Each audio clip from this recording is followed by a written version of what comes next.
ডাবগুলো size দেখো সব 60 আর 70।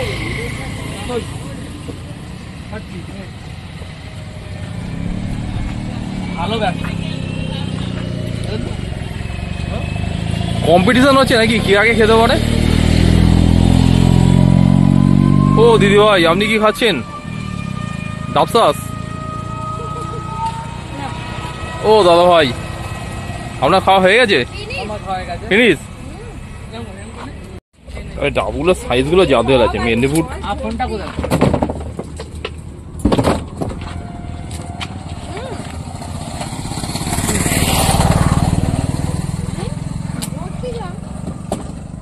এই ডাবগুলো এখানকার লোকাল মেদিনীপুরের ডাব, নন্দীগ্রামের ডাব। নন্দীগ্রাম না?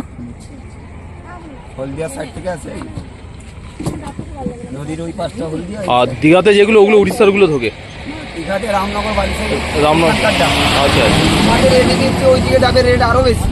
দীঘার ও তো টুরিস্ট বেশি আছে, ওর চাইবেই। ওইখানে আরো রেট বেশি গো, ওইদিকে ডাব এলে এখন। একটা লোকের সঙ্গে দেখা হয়েছিল এর আগের বারে, উড়িষ্যা থেকে এসে ডাব বিক্রি করছে তালসারি ওই মানে বালেশ্বর থেকে।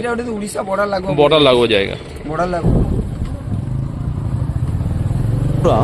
দৈনন্দিন ব্যস্ততার থেকে মুক্তি পেতে ও কলকাতার ব্যস্ত জীবন থেকে মুক্তি পেতে বা মুক্তির স্বাদ পেতে মন্দারমণি ছুটি কাটানো হচ্ছে একটি আদর্শ জায়গা। এখানকার সূর্যোদয় ও সূর্যাস্ত দুটিই দেখার মতো। এখানকার শান্তিপূর্ণ পরিবেশ খুবই আরামদায়ক। এখানকার রিসর্ট, স্টাফেদের ব্যবহার, খাওয়া দাওয়া আর সুইমিং পুলে সাঁতার কাটা এক আলাদা অনুভূতি। আর মন্দারমণি বিচ ঘোরা তো রয়েছে। প্রাথমিকভাবে মন্দারমণি আবিষ্কারের পর এর নাম রাখা হয়েছিল মন্দারবনি এবং পরে পরিচিত হয় মদারমণি নামে। এরপর কালক্রমে এটি মন্দারমণি নামে পরিচিত হয়।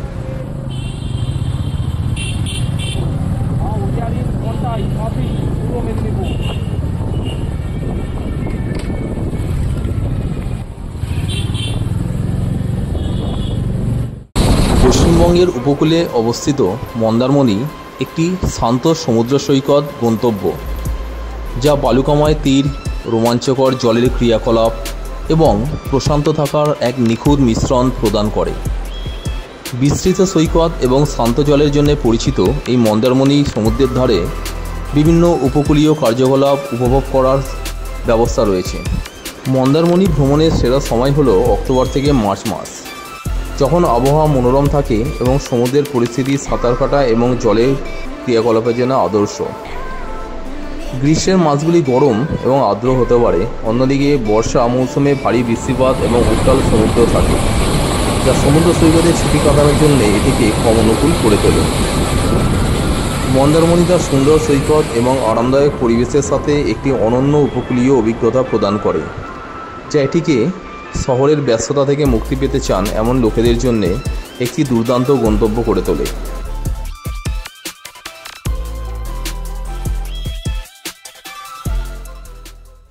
কন্টাই বা কাঁথি রেলওয়ে স্টেশন হলো মন্দারমণি সমুদ্র সৈকতের নিকটতম সবথেকে কাছের রেলওয়ে স্টেশন, যা কলকাতা এবং অন্যান্য প্রধান শহর থেকে সহজেই পৌঁছতে পারেন বা পৌঁছে যেতে পারেন। মন্দারমণির নিকটতম রেলওয়ে স্টেশন হলো কাঁথি রেলওয়ে স্টেশন। সেখান থেকে আপনি ট্যাক্সি বা অটো রিক্সা নিয়ে মন্দারমণিতে যেতে পারেন, যা প্রায় 30 কিলোমিটার দূরে। মন্দারমণির সড়কপথেও সুসংযুক্ত এবং আপনি প্রায় 180 কিলোমিটার দূরে কলকাতা থেকে গাড়ি চালিয়ে আসতে পারেন বাইক ও 4 চাকা নিয়ে।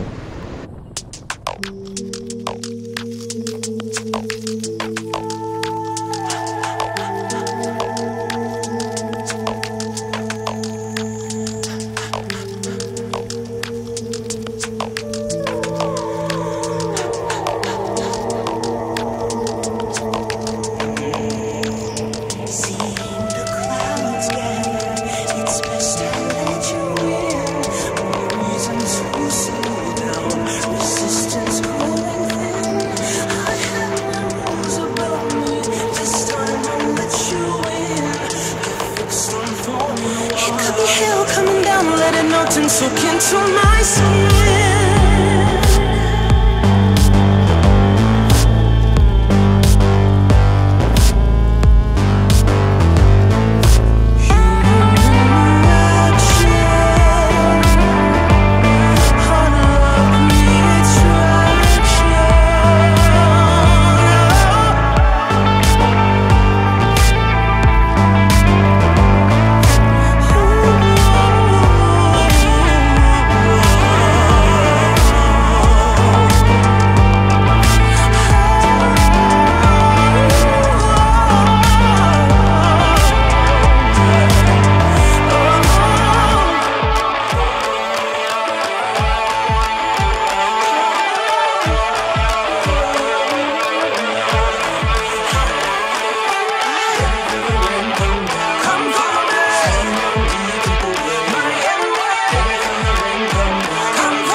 মন্দারমণি যাওয়ার সবচেয়ে সুবিধাজনক পথ হলো সড়ক পথ।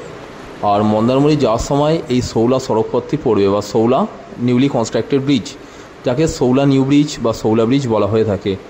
অসম্ভব সুন্দর এই শৌলা ব্রিজটি দিয়ে ড্রাইভ করে যাওয়া এক আলাদা অনুভূতি।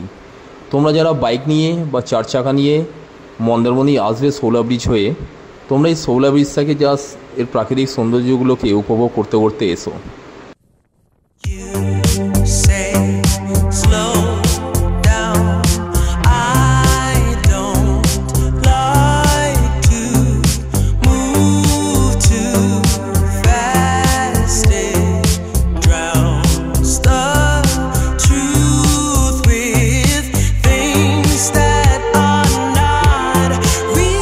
শৌলা ব্রিজের নিচে একটি নদী প্রবাহিত হয়েছে, যেটির নাম হচ্ছে পিচামনি রিভার বা পিচামনি নদী। আর এই নদীটির দুপাশে বালুচর বা তার সংলগ্ন এলাকায় প্রচুর মৎস্যকেন্দ্র গড়ে উঠেছে। আর এখানে মাছ চাষের অনুকূল জায়গা এই জায়গাটা।